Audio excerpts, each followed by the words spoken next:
Hey, what's up, YouTube? It's your boy DRSI, and today I just want to give my ideas, give my thoughts, as well as go over some commentary I have been seeing on some things that have been happening in our country, and by country, for those who are elsewhere, I'm talking about Jamaica. So very recently we have a situation where a young lady, 25 years old, she goes by the name, I think it is Kyhym or Kim, that is spelled Kyhymn, something like that. 25 years old. I think she was a student at the Northern Caribbean University. She would have been missing for some time. She was a bit estranged from her parents, so they would not have known where she was for up to, based on what they said to the media, up to about 3 months. And so the long and short is that she turned up dead. And immediately, I think very shortly afterwards, a suspect was named, and believe it or not, he is the member of a church. Not just a member, but he is a deacon at a church in Mandeville. And so the father of the young lady is a pastor, not from the church where the deacon is from, but is a pastor. And people would have been, leveling different comments, and not many of the comments would have been, positive towards the pastor.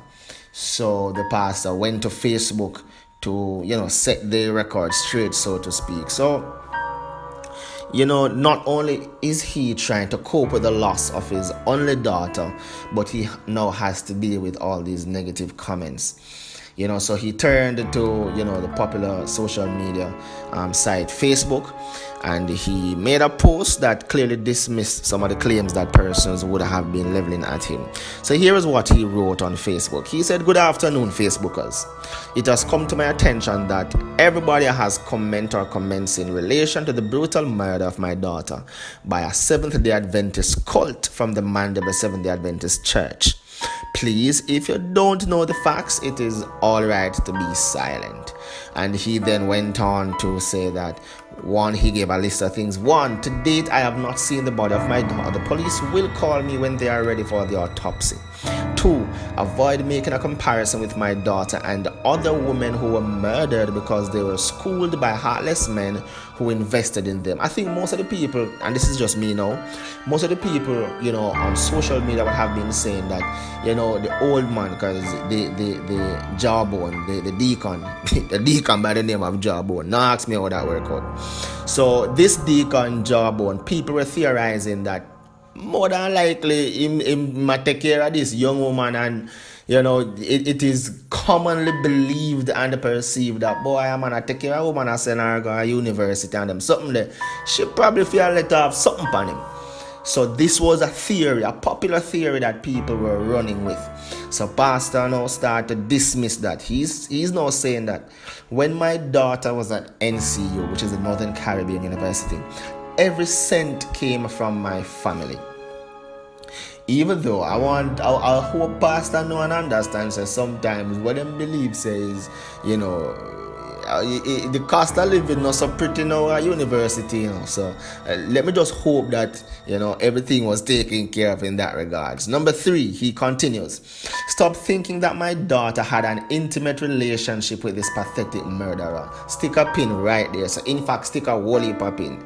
Pastor, I know that you are grieving, but you yourself said that you have not been able to make contact with your daughter for about 3 months. I am not saying the pastor is wrong, but I am saying that there's no way he can tell people to stop thinking that his daughter had an intimate relationship with this alleged murderer.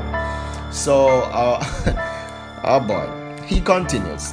A friend invited my daughter to the SDA church in Mandeville where she could have seen him.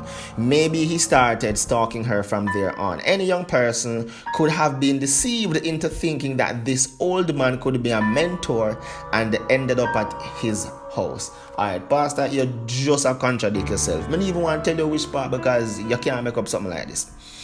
And then he now says that this is why I blame the Mandeville SDA church for her brutal death. If he, Jawbone, is a deacon, then he could be a mentor. Look, that's a very high position. And he also refers to the former Minister of Education, who was referred to as a deacon. And well, I'm not going to guess or suggest it could be former Minister Ronald Thwaites. Could be, because former Education Minister, who is now the Prime Minister, is an elder in his church. So, and the next thing he continues is that this man operates a taxi. He could have trusted, well, this probably he wanted to say.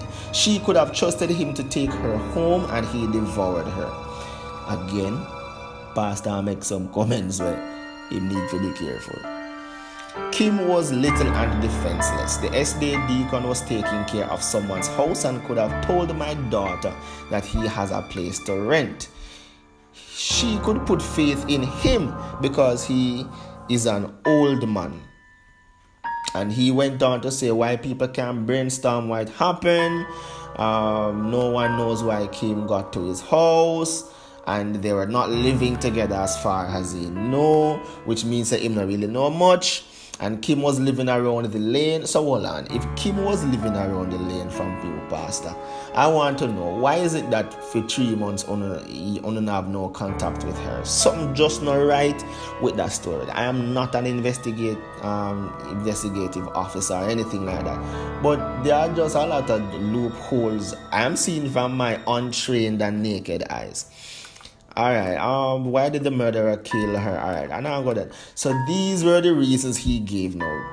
So he believes, the pastor that is, believes that Jawbone killed his daughter for one of 3 reasons. Number 1, his girlfriend, which is Jawbone's girlfriend, just gave him back a ring and broke an engagement. Therefore, he was a very angry man. If you know psychology, this man felt the spirit of rejection, which could make him feel hopeless. Number 2, the police were looking for him because he had almost killed his girlfriend, and he asserted, this girlfriend was not my daughter.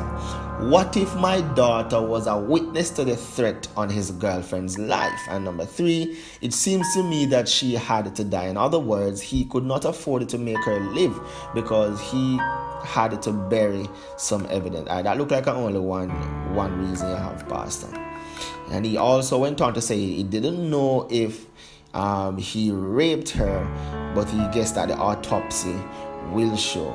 I must say that though we are speculating and all that, Pastor and his family must be going through some really traumatic times, and some of the comments that I see persons in the social media have been leveling, at the pastor and his family. I do not agree with some of them, but that is the job of conspiracy theorists. They see all types of patterns, all when none of the day. I was in a group on WhatsApp earlier on, and we were going over the case in our lay thinking, and one person was going off on all sorts of tangents, and then about 3 somebody texts at the same time say it looked like he was a suspect, man. But he was just going out on some wild limbs with his theories. All right, so what happened to Jawbone in all of this? Now listen this now. Linton Stevenson, the 59-year-old Seventh-day Adventist deacon who also goes by the name Jawbone and was wanted for murder of a 25-year-old Mandeville woman, has been found dead in Manchester. The police say that Stevenson's decomposing body was found at his Bloomsfield Circle home in the parish, and according to the police, a bottle was found near the body. So Linton Stevenson was wanted for murder, and the police are theorizing that he may have committed suicide by drinking a toxic substance. In fact, from what I recall, I think it's I don't remember the name of the substance, but I think it's some fancy word,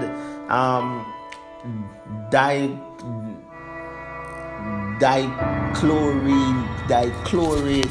I think I can find it, Let me see if I can find it. But based on the type of substance, if that substance was what he actually used, him probably dead long before him start decompose before him dead.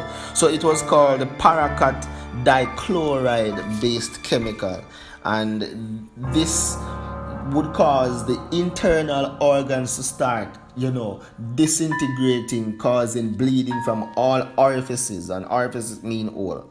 So all I'm hole, eye hole, ears hole, nose hole, mouth hole, that the hole, this hole, that the hole. And so you normally start decomposing before you even die. So listen to this.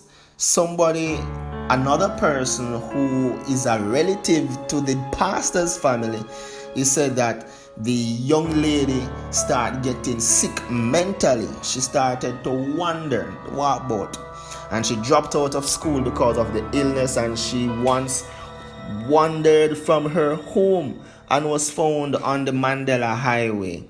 And she also wandered away a few weeks ago. Next thing we know, them find her dead body. So I mean, it's really, really sad, and I am not liking to bring across news like these, but I believe that in Jamaica right now we have had too many cases of females who are turning up dead.